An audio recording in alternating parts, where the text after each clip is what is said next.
Chase Sr.'s in the house. And I titled the stream today, Alfred Collins is the 49ers X Factor. Who's vital to this season? And Collins signed. The logjam of second-round picks has been broken, I guess. But still, Chase, 88% of his salary was for the 49ers were forced to guarantee Collins 88% of his salary. But credit the Niners. They got it done. He was in a walking boot before the draft. He is yet to hit the practice field in OTAs or the mandatory mini. What's your thoughts on Alfred Collins? To me, I have him down as the X factor on defense because the Niners need 2 defensive tackles. They drafted this guy in the second round. If they really are going to be a playoff team and a bounce back team, I kind of think their second round defensive tackle kind of needs to be pretty good. What do you think? No, I agree. And going into the 2025 NFL draft back in April, as constituted then, I thought the 49ers had a bottom 5 defensive line in all of football. If they were to have played a game then, it would have been Nick Bosa at defensive end, probably Jordan Elliott at one defensive tackle spot, Evan Anderson at another, who I really like, and then Yetur Gross-Matos or Sam Okuwanu at another defensive end position. And so the Niners clearly knew we need to upgrade that defensive line. That's exactly what they did in the draft. They drafted Alfred Collins. They drafted Mykel Williams. They drafted C.J. West. And now, looking ahead into 2025, they need these rookies to play big roles. And it might be too much of an ask to ask them to be starters. I think Mykel Williams should be a starter at edge opposite of Bosa. But for C.J. West and Alfred Collins, maybe that's too much to ask that they also start, because Nick Martin and Upton Stout, they could start on the Niners defense too. So if all these rookies start, that's 5 of 11 players on the defensive side of the ball who could start for San Francisco under Robert Saleh during their rookie seasons. So we'll see what happens with that. And obviously training camp gets underway on Tuesday. These roster battles are going to be really interesting, but specifically with Alfred Collins, he's 6'5", 330, broad frame, good play recognition, really good at stopping the run. He has a monster wingspan, very athletic for how big he is. He already has NFL-ready size like Mykel Williams. He's going to be able to help the Niners' rushing defense, which has struggled mightily the last couple of years, like Mykel Williams. And like Mykel Williams as well, he's going to have to get better as a pass rusher. But he also lined up in a different stance at Texas, and the Niners' wide 9 scheme under Saleh and Chris Kocurek benefits pass rushers. And so I think that at the defensive tackle position, Alfred Collins has an opportunity to realistically start for this team. And if he doesn't, he's going to be a really important backup. He has good play recognition in the way that he can read and diagnose plays, but also he had 7 pass breakups last year, which is a really impressive number. And while the calf injury is a little bit of a concern and it's worrisome because he didn't do anything throughout the spring, part contract, part injury, and in the pre-draft process, he was sidelined because of that calf injury. The good news is, the positive spin is that while at Texas, he played in 64 of 65 games when he was in Austin. And last year, it really all started to come together for a Texas team that was one of the best teams in college football, made a nice little run in the college football playoff. And even in prior years, when he was playing alongside some really talented defensive lineman who got drafted, sometimes it was Alfred Collins who was carrying the weight of that defensive line, who was really turning heads along that defensive line. And it's so great that they got this contract done, because he needs to get on the field. He needs to get reps in. He needs to acclimate himself with NFL speed, physicality, with the play style that the Niners are going to have defensively. He needs to work on his pass rushing moves. He needs to work on this new set that the Niners are going to have him line up in. And anytime that you can get ahead of schedule, it's going to help the learning curve. And so to get this contract done, to get him in there for training camp, when practices start next week, this is a big development. And for him and his agent, lastly, it's also a win. You know, he got 88% of that contract guaranteed, being selected 43rd overall. That's a 10% jump from last year's 43rd overall pick. Yeah, exactly. I was just reading that as you were saying that. Last year, the 43rd pick in the draft was the Cardinals corner Max Melton. He had 78% of his $8.8 million rookie contract guaranteed. Collins, as you just stated, gets 88% guaranteed. That's considerably more. And just, just the way it is. I'm glad that the Niners didn't just bury their head in the sand and be like, oh, what can we do? Instead, they got creative, they got to work, and they got their player in on time. And that, to me, is what I care about. Let me ask you this. If you were, so you mentioned the rookies reported on the 15th, the vets report on Tuesday, the 22nd, with the first workout slated for Wednesday, the 23rd. I will be there Wednesday, Thursday, and Friday at practice. And those are three of the most eagerly anticipated practices in a long, long time, because it's live and it's camp and here it is. And there's a lot of competition. Let me ask you this. You do an amazing job covering this team from afar, and you don't always get to come to training camp. But if you were there on Wednesday on the 23rd, if you were there on the 23rd for the first practice, you know the way training camp practices are. You got the corners over here. You got the D-line over here. You got two gigantic football fields, and you can't necessarily be everywhere to watch every position group. If I put you at Niner camp on day one this year, where would you want to be? Who do you want to watch? Would it be the receivers? Would it be the D-line that's so young? Would it be the quarterbacks with Mac Jones and Brock Purdy with his new deal? There's a lot of running back new faces. There's a whole bunch of secondary new faces. Some really great competition between D. Winters and Nick Martin, probably at linebacker. If you could watch one group work out, where do you want to park yourself at practice? Yeah, it's a good question. And for those reasons that you mentioned, I think the 49ers are one of the more interesting and fascinating teams in the NFL going into 2025. Are they Steelers level interesting after picking up Aaron Rodgers, DK Metcalf, Jalen Ramsey, Jonnu Smith, paying a player like TJ Watt? No, Pittsburgh hasn't won a playoff game since 2016, but that team is fascinating. I think the most fascinating team in the NFL going into this year. The Niners have had a lot more recent success, and so they're not interesting in a way where you're like, I have no idea what to expect, like a Pittsburgh level. But there are so many unknowns and question marks on this team that if they went 6-11 again, I wouldn't be shocked. If they went 11-6, I wouldn't be shocked. They have really remade the defense, though. And so where I would want to be is on the defensive side of the ball, specifically watching the defensive linemen, because I think it's best case scenario if the three rookies start along the defensive line. They're definitely the most talented players at those respective positions, the two DT spots and at defensive end, but will they actually be ready to start? And so Mykel Williams got a little bit banged up during mandatory minicamp. I want to see how he's doing. I just want to see the long wingspan, the length, the athleticism, the power, the explosion, how he makes the transition to being a wide nine defensive end, because it's different. I want to see if he can be a high-level player right from the jump, because I think best case scenario with his play style, with his ability, with what he did at Georgia, he could be a terrific complement to Nick Bosa, and Nick Bosa hasn't had a legitimate defensive lineman at DE opposite of him in years. I want to watch CJ West.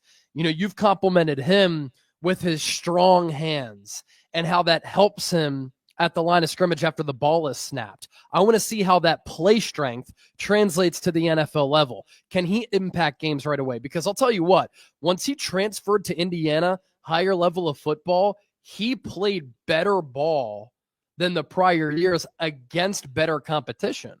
And so if you can get that short, shiftier, violent defensive tackle clicking early, he can help your team.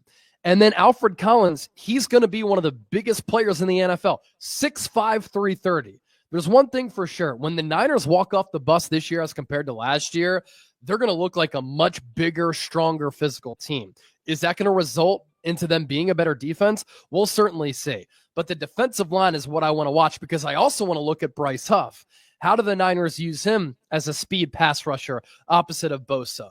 Was 2023, when he had 10 sacks and 67 pressures, a mirage, or is that a sign of things to come? Because if he can duplicate that success this year, that will help out this defensive line dramatically. I also like the energy and the intensity of Chris Kosaric, the return of Robert Saleh. So if I'm at training camp, I'm watching that defensive line. I'm also a believer that you win and lose games at the point of attack in the trenches. That position group is so important. Outside of Bosa last year, they couldn't generate a pass rush consistently. They couldn't stop a run. And a lot of the Niners' success this year will hinge on that defensive line. No question about that.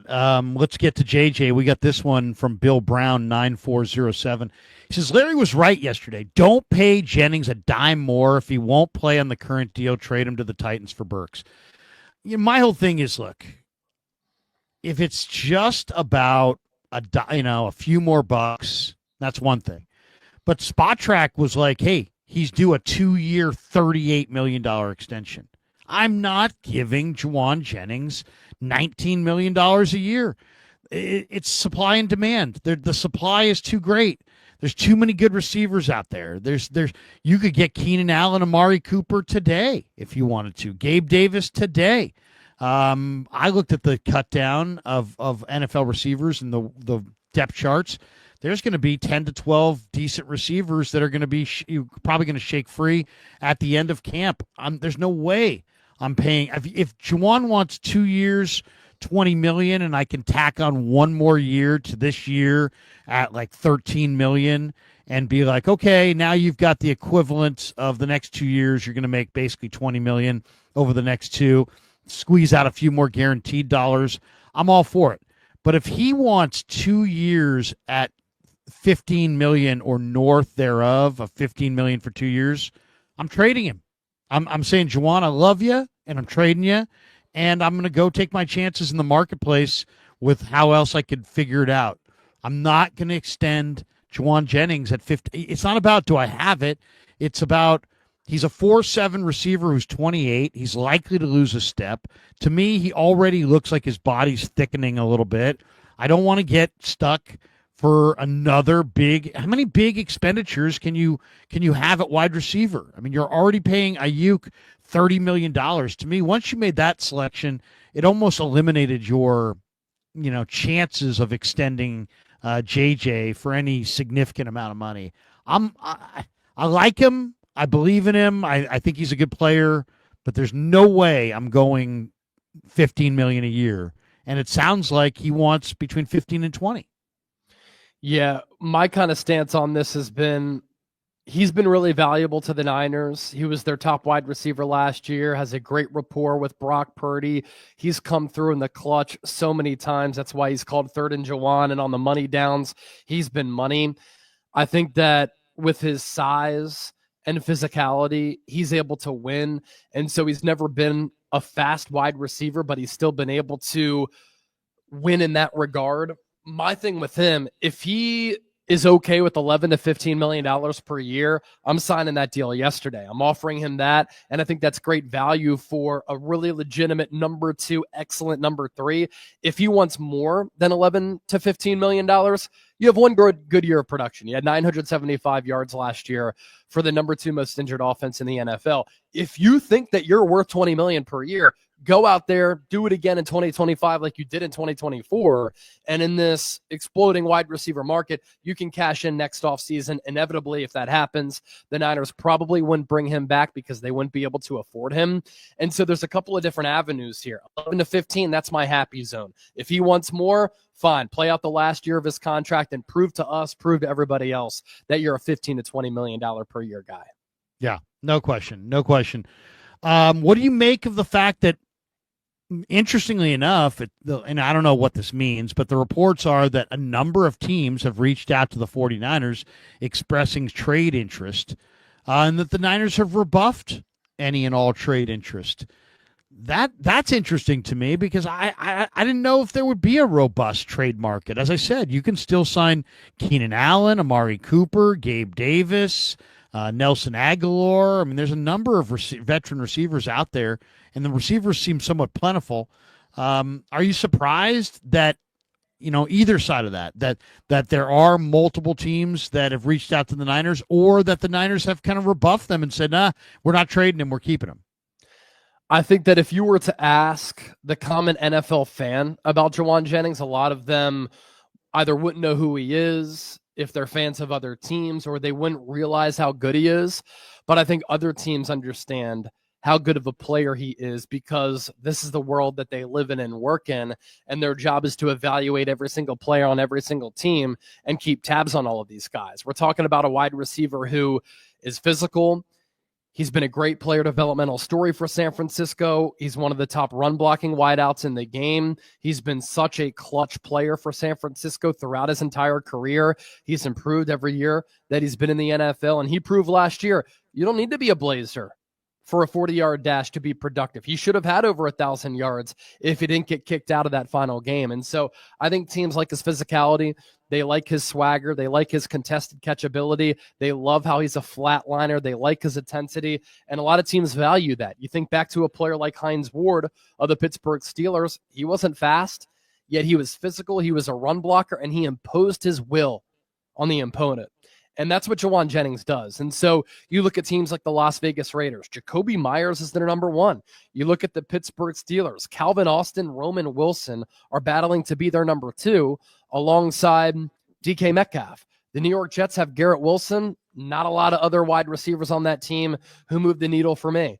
Jennings was a high school legend in Tennessee, and they drafted Cam Ward number one overall. They have Calvin Ridley, but they don't have a legitimate number two. I think Jennings could make some sense there.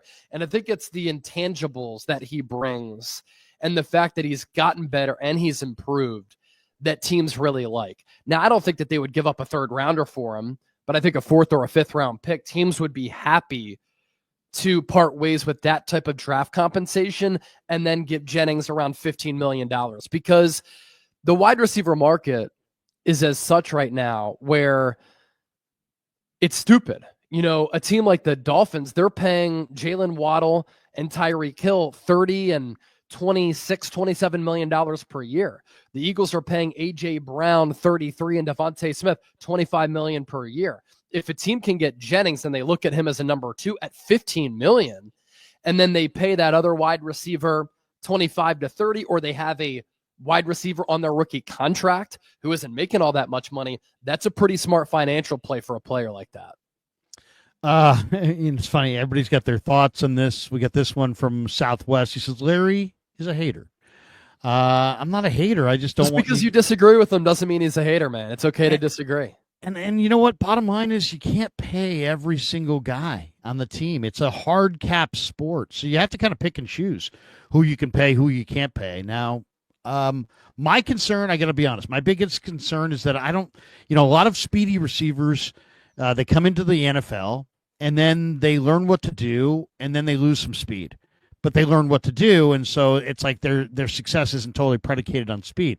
Well, Jennings came in, he never had speed. He learned what to do, but now he's losing a step of speed, and he's at that age where he's probably going to lose another step of speed. And if you ran in the 4.7s to begin with and you lose a step of speed, now you got like offensive tackle kind of speed. And I just don't want to extend a guy for $15 million a year who's got the speed of an offensive tackle, especially when in his year where he had his best production last year, the 49ers wide receiver core was dead last in the NFL as far as separation. So I think that's probably cause and effect, that JJ was your number one guy and he doesn't separate all that well. And by the way, you didn't separate all that well as a team. Okay, so I think Alfred Collins is a major X factor on defense for the 49ers. Give me an X factor or two on either side of the football or any of the three phases. Who are, in your mind, going into this training camp, this pivotal training camp that leads into 2025? Who are the X factor players in your mind? Yeah, I look at these players as like important players. Is that fair? Like really important players for the Niners? Yeah. So, I think all of the rookies are going to be asked to play big roles, and the Niners defense is really counting and banking and leaning on some of these rookies to contribute at the very least. And this draft class is a crucial one for San Francisco, because even with this youth movement, I did the numbers a little bit earlier, the Niners have the fourth oldest roster in the NFL. And so last year's draft class, a lot of good signs. This year's draft class, I liked it. A lot of teams thought, and a lot of people who cover the league thought that the Niners overdrafted a lot of players, but the Niners really put an emphasis and a value on players who fit what they like to do. And so all of the rookies I look at as important players for the Niners in 2025 on defense. That's Alfred Collins, CJ West, Mykel Williams, Nick Martin, and Upton Stout in the slot. And speaking of Upton Stout, like, I think he's an important one because the Niners don't have a lot of depth right now at the cornerback position. And so the rookies are crucial. I look at a player like D. Winters. You're pretty thin at linebacker. You have Fred Warner, best off-ball linebacker in the NFL. But can D. Winters take that leap? He had a coverage grade of 80 last year, which was 6th among all linebackers in the NFL. Obviously a smaller sample size, but there's something to work with there. And so I look at him in that category. On offense, I think Isaac Guerendo could end up being a big X factor. We're talking about a back here who is 220 pounds, who has 4.3 speed and physicality. And I thought that he showed a lot of flashes last year. Ricky Pearsall, can he stay healthy? If he can stay healthy, he's a pretty explosive player with the route running, the footwork, and the after the catch ability. Who's going to start at left guard? Like Ben Barch could end up being an X factor for San Francisco. And so those are the players who I look at as kind of X factors for the Niners this year. I kind of think Guerendo might be an X factor, and maybe it's wishful thinking, but he just looks spectacular on the practice field. I mean, you're just talking about, it's like everybody's running at one speed, and then this guy runs faster. Yeah, and he's just so much bigger and faster than everybody else, and now he knows the system. And I gotta think that without Ayuk early, without Debo for the year, I think they got to throw the ball somehow. They got to come up with a new way to get Guerendo touches because, I mean, he's just a mismatch. I mean, when I watch this guy on the practice field, I think, wow, I mean, they got to find a way to get this guy. I would say I would try to scheme up at least a half dozen touches a game for Guerendo. Yeah, and he has such unique ability at that size of 220 with the 4.3 speed. And at moments last year, you saw the breakaway speed with that kickoff return in the preseason against the Raiders, with that long run against the Seattle Seahawks. He also does not shy away from contact. Some of the touchdowns that he had last year, or some of the runs that he had inside the 20 in the red zone, short yardage, he will lower his shoulder and he will run with physicality. There are some concerns there with soft tissue injuries. He's had some hamstring issues pop up in the past, but if he can stay healthy, he's a really unique and dynamic player. And you just don't know what you're going to get from Christian McCaffrey. And I was reading the 49ers chapter in Warren Sharp's preview book. The difference between 2023 to 2024 in the Niners offense, efficiency, run game, pass game, red zone, third down, with McCaffrey and without, was drastic. I mean, he has completely helped to elevate Kyle Shanahan's offense. As McCaffrey gets older, you need to find that back who you can transition to. And at the very least this year, you got to manage the workload for McCaffrey, and Guerendo gives you that different type of pace of back, physical and fast, whereas McCaffrey, he's physical and fast, but he's just a different player as compared to Guerendo. Guerendo can catch the ball out of the backfield. I'd like to see the Niners utilize him there. And the one thing I always kind of point to is that he was a raw player in college and going into the league last year. He started one game in his college career. It was his final game at Louisville in a bowl game. He caught this ridiculous contested catch wheel route, and you're like, wow. And last year at times, he would go the wrong way. He would go toward the wrong hole. He would make some mistakes with where he went with the ball, and sometimes it's difficult in Kyle Shanahan's outside zone scheme. But as he got more carries, you saw the game start to slow down. And as he progresses in his career, hopefully the game continues to slow down, because I really think the sky is the limit for that kid. I remember watching him at the NFL Combine when I was in Indy 2 years ago. I saw him run that 40, and I'm like, oh my goodness, that's a rare type of player right there with how he's built and the speed that he possesses.